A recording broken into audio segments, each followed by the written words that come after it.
Assalamualaikum warahmatullahi wabarakatuh.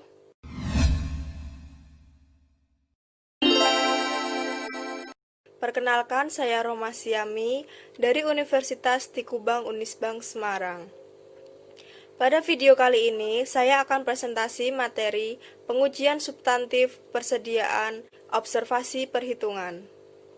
Tujuan pembuatan video ini adalah untuk memenuhi tugas ujian tengah semester mata kuliah pengauditan 2 yang diampu oleh Bapak Arif Himawan Dwi Nugroho. Materi yang akan saya presentasikan pada kali ini yaitu mengenai yang pertama, sifat siklus produksi, yang kedua, materialitas dan resiko inheren, yang ketiga, pemahaman bisnis dan industri klien.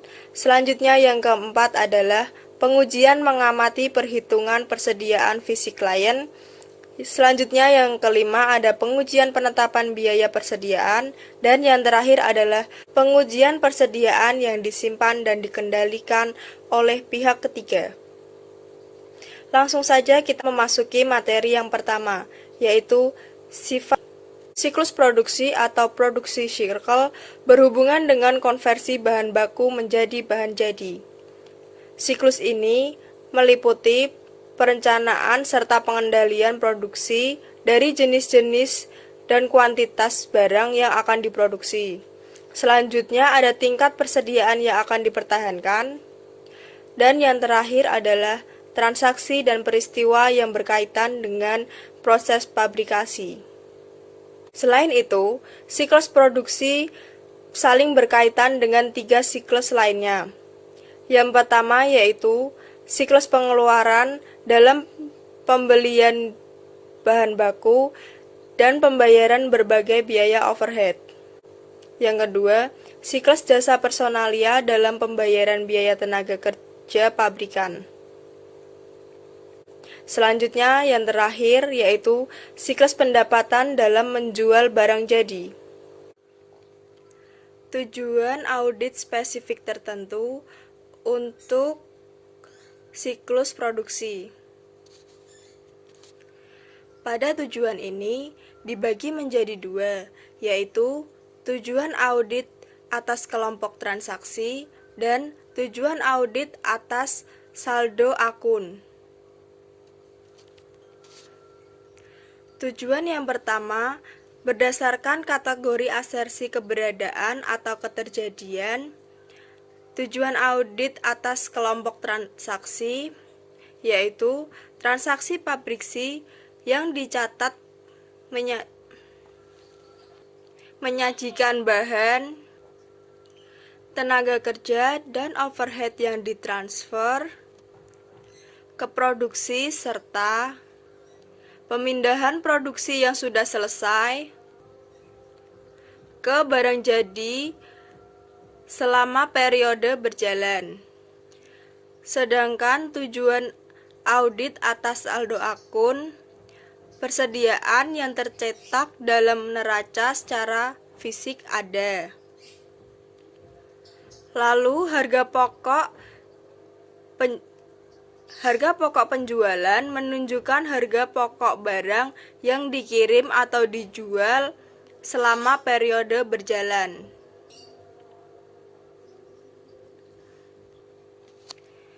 Selanjutnya, tujuan audit spesifik berdasarkan kategori asersi kelengkapan. Tujuan audit atas kelompok transaksi yaitu semua transaksi pabrikasi yang terjadi selama periode berjalan telah dicatat.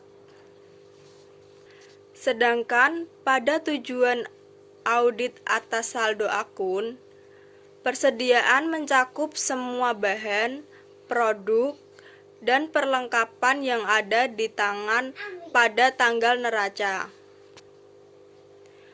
Perlengkapan yang ada di tangan pada tanggal neraca. Harga pokok penjualan mencakup dampak semua transaksi penjualan selama periode berjalan.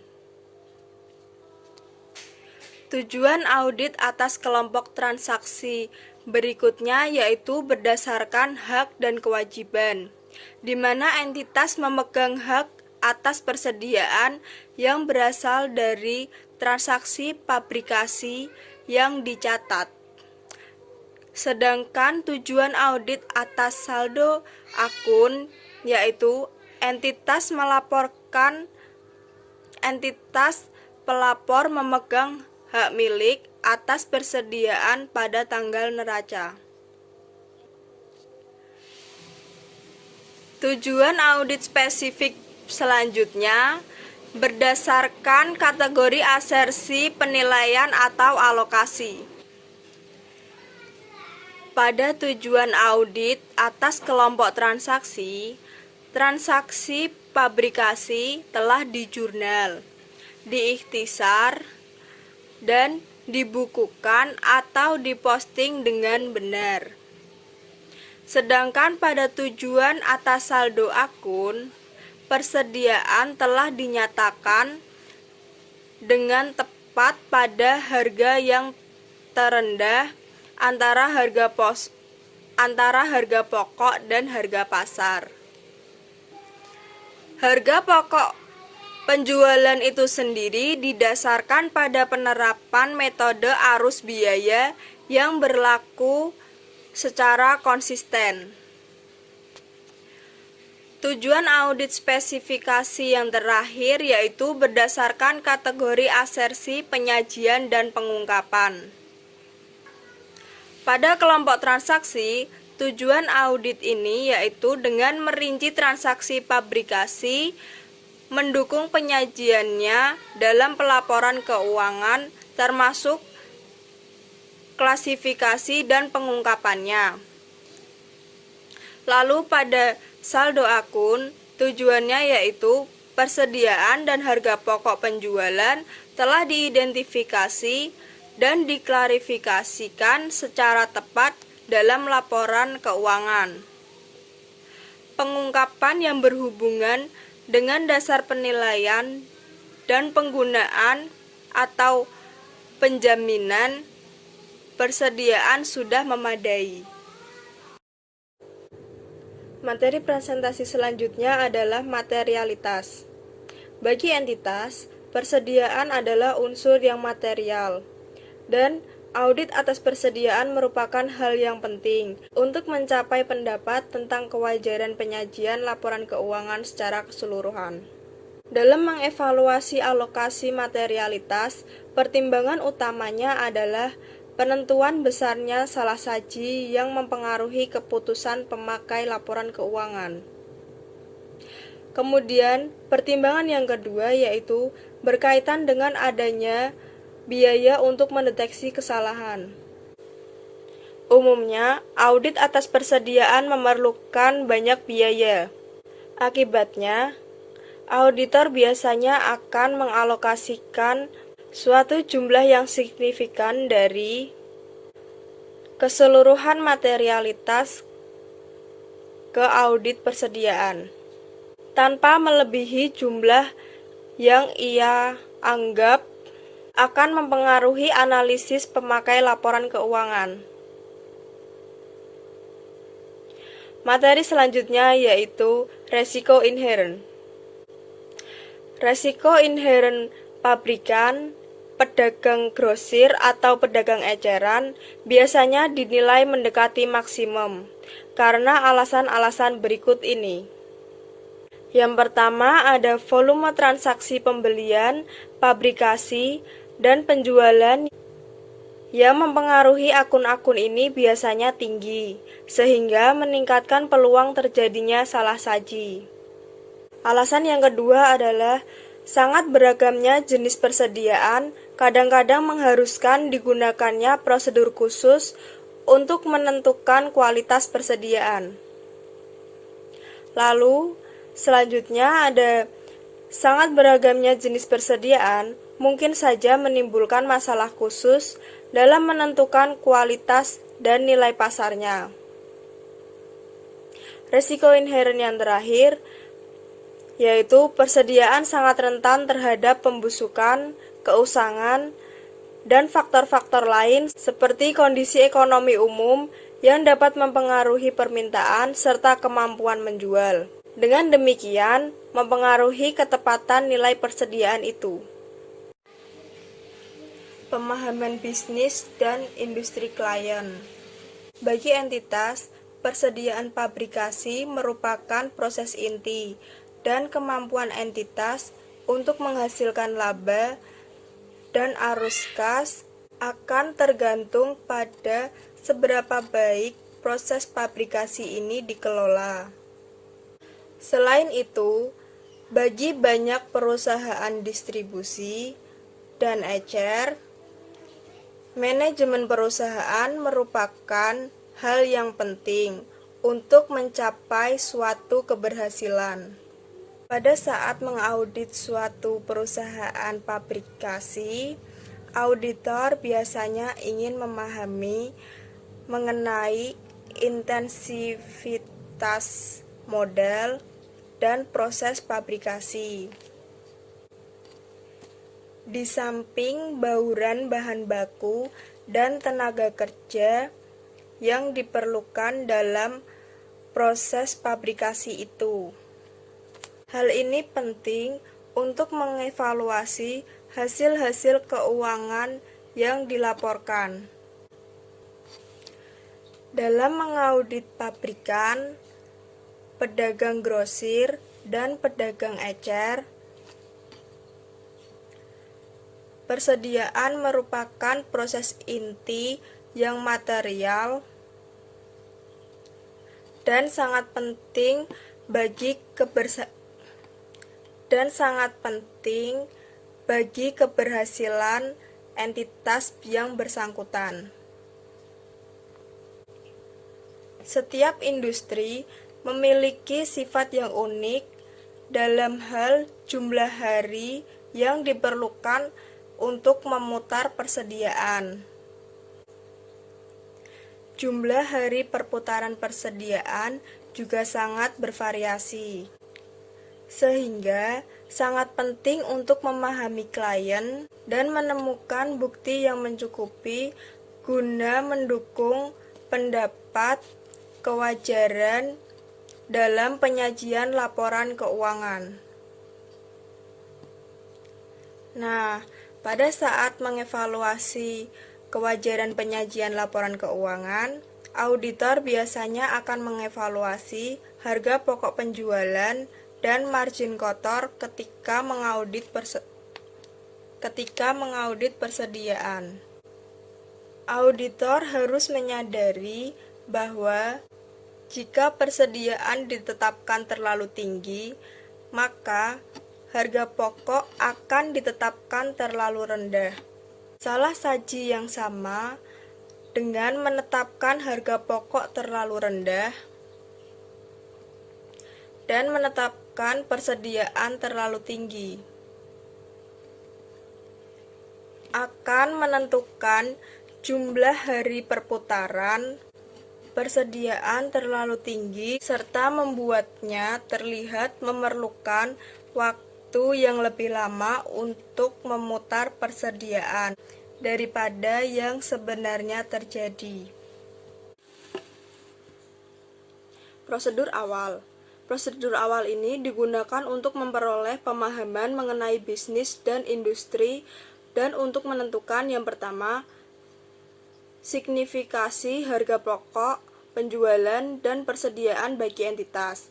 Yang kedua, pergerakan ekonomi utama yang mempengaruhi harga pokok penjualan, margin kotor, dan kemungkinan keusangan persediaan entitas.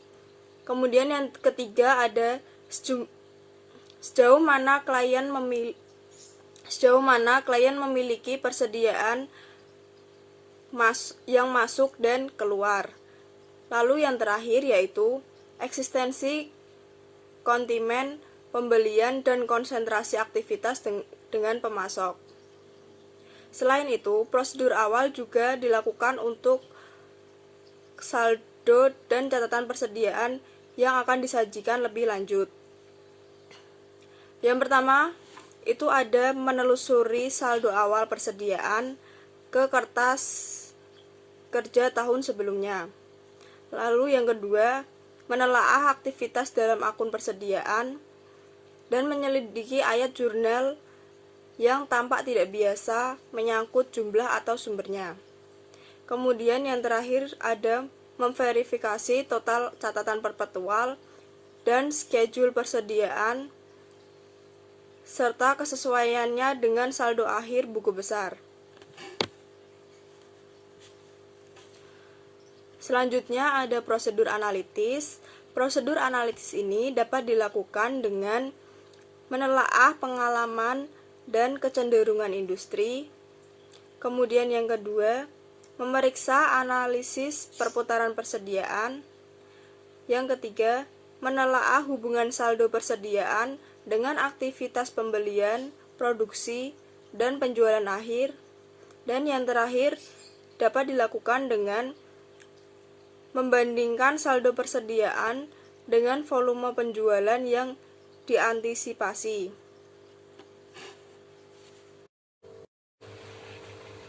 Pengujian mengamati perhitungan persediaan fisik klien.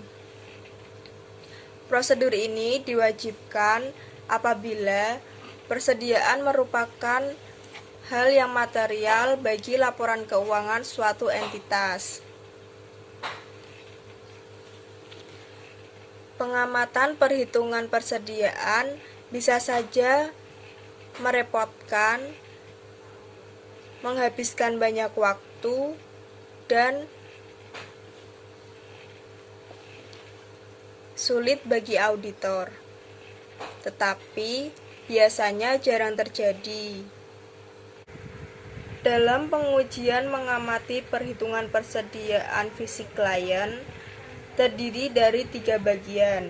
Yang pertama yaitu penetapan waktu dan luas observasi. Yang kedua, rencana perhitungan persediaan. Dan yang terakhir adalah pelaksanaan observasi perhitungan fisik. Pada penetapan waktu dan luas observasi, penetapan waktu pengamatan persediaan tergantung pada sistem persediaan yang dianut klien dan efektivitas pengendalian internal. Dalam sistem persediaan periodik, kuantitas ditentukan dengan perhitungan fisik, di mana semua perhitungan telah dilakukan pada tanggal tertentu.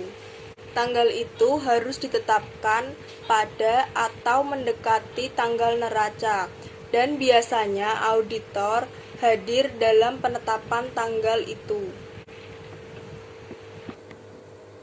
Sedangkan dalam sistem persediaan perpetual dengan pengendalian internal yang efektif, perhitungan fisik dapat dilakukan dan dibandingkan dengan catatan persediaan pada tanggal interim.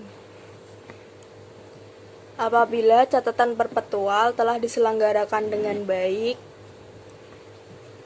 dan perbandingan fisik telah dilakukan secara periodik oleh klien, maka auditor harus hadir untuk mengamati sampel representatif perhitungan itu. Prosedur ini dapat dilakukan selama atau setelah akhir periode yang diaudit.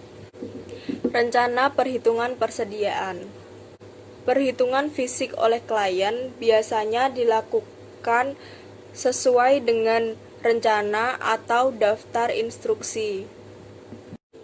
Instruksi-instruksi yang dibuat oleh klien harus mencakup hal-hal seperti: yang pertama, nama karyawan yang bertanggung jawab untuk mengawasi perhitungan persediaan. Lalu yang kedua, tanggal perhitungan. Yang ketiga, lokasi-lokasi yang akan dihitung. Selanjutnya yang keempat, ada instruksi rinci mengenai bagaimana perhitungan akan dilakukan.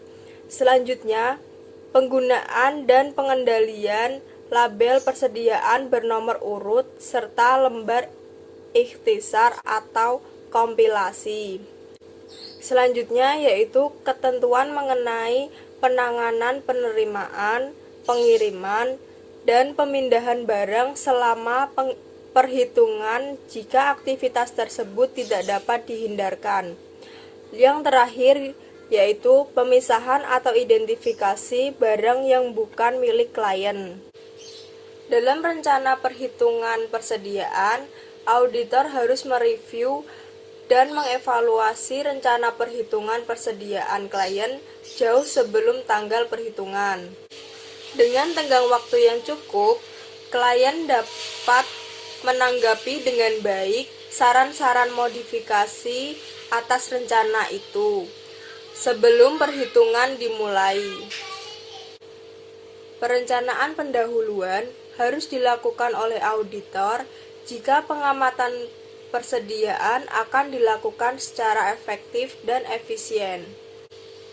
Seorang auditor yang berpengalaman biasanya bertanggung jawab untuk yang pertama, merencanakan prosedur, yang kedua, menentukan kebutuhan tenaga kerja, dan yang ketiga, menugaskan anggota tim audit ke lokasi-lokasi tertentu.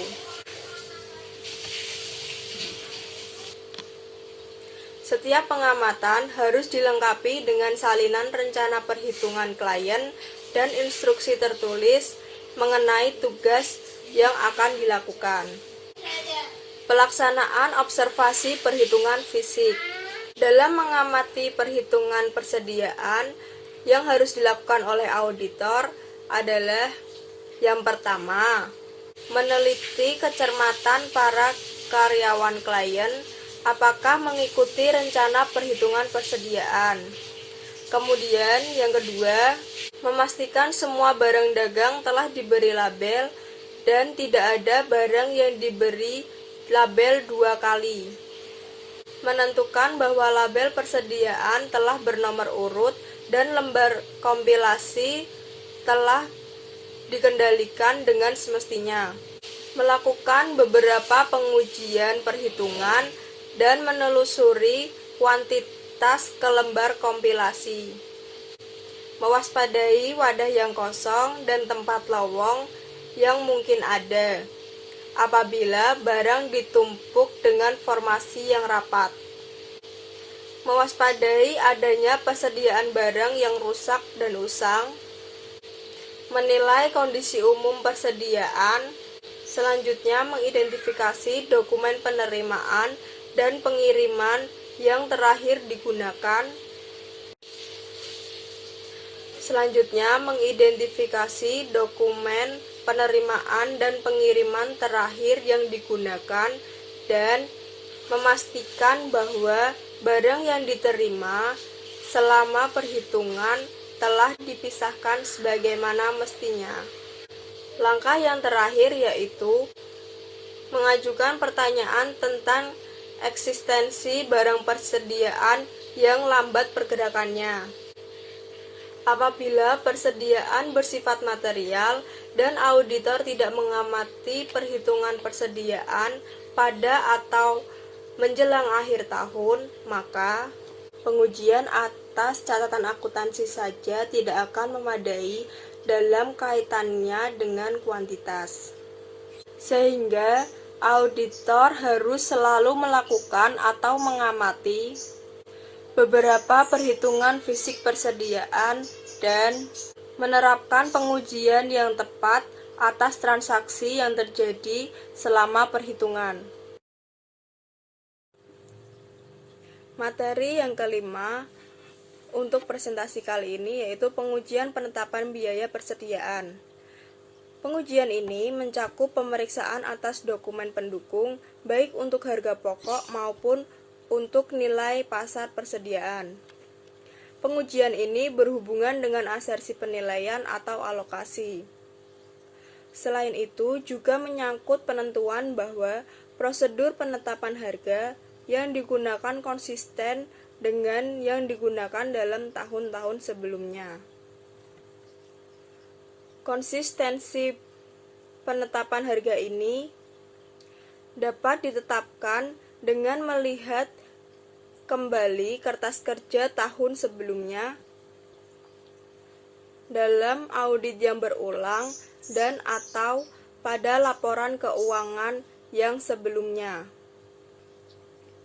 Apabila biaya standar digunakan, maka auditor harus menguji perhitungan standar-standar itu, membandingkan perhitungannya dengan spesifikasi engineering, memastikan bahwa standar itu mutakhir,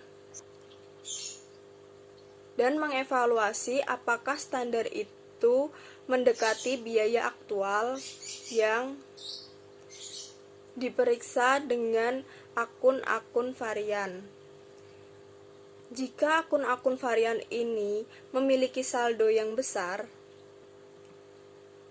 maka auditor harus mempertimbangkan apakah penyajian yang wajar diperlukan alokasi ke persediaan dan harga pokok penjualan. Dan bukan hanya membebankan varian-varian itu ke dalam pokok penjualan. Dan materi yang terakhir yaitu pengujian persediaan yang disimpan dan dikendalikan oleh pihak ketiga. Jika persediaan yang disimpan dan dikendalikan oleh pihak ketiga bernilai material dalam laporan keuangan, maka auditor harus memperoleh bukti audit yang cukup dan tepat mengenai eksistensi dan kondisi persediaan tersebut dengan melaksanakan prosedur sebagai berikut. Yang pertama yaitu melakukan konfirmasi, dan langkah kedua yaitu prosedur audit lain. Kedua prosedur ini dapat dijalankan secara bersama-sama atau dipilih salah satu.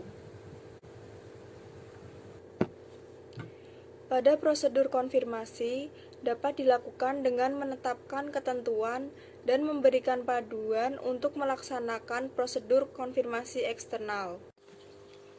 Apabila persediaan klien disimpan di gudang umum atau pihak ketiga, maka auditor harus memperoleh bukti mengenai eksistensi persediaan itu melalui konfirmasi langsung kepada pihak ketiga tersebut. Bukti ini akan dianggap memadai kecuali jika jumlah yang terlibat merupakan proporsi yang signifikan dari aktiva lancar atau aktiva total. Selanjutnya, prosedur audit lain. Prosedur audit lain biasanya dilakukan sesuai dengan kondisi. Misalnya, informasi yang diperoleh menimbulkan keraguan atas integritas dan objektivitas pihak ketiga. Maka auditor dapat mempertimbangkan untuk melaksanakan prosedur audit lainnya yang tepat, selain atau sebagai tambahan konfirmasi kepada pihak ketiga. Contoh prosedur audit lain sebagai berikut. Yang pertama yaitu menghadiri atau mengatur auditor lain untuk menghadiri perhitungan persediaan fisik yang dilakukan oleh pihak ketiga. Contoh prosedur audit lain yang kedua yaitu memperoleh laporan auditor lain atau memperoleh laporan auditor jasa tentang kecukupan pengendalian internal pihak ketiga untuk menjamin bahwa persediaan dihitung dengan tepat dan dijaga secara memadai. Prosedur selanjutnya yaitu menginspeksi dokumentasi tentang persediaan yang disimpan oleh pihak ketiga. Contoh prosedur audit lain yang terakhir yaitu meminta konfirmasi dari pihak lain ketika persediaan dijadikan sebagai jaminan pinjaman. Sekian presentasi dari saya. Mohon maaf apabila dalam penyampaian materi saya kurang maksimal. Akhir kata, Wassalamualaikum warahmatullahi wabarakatuh.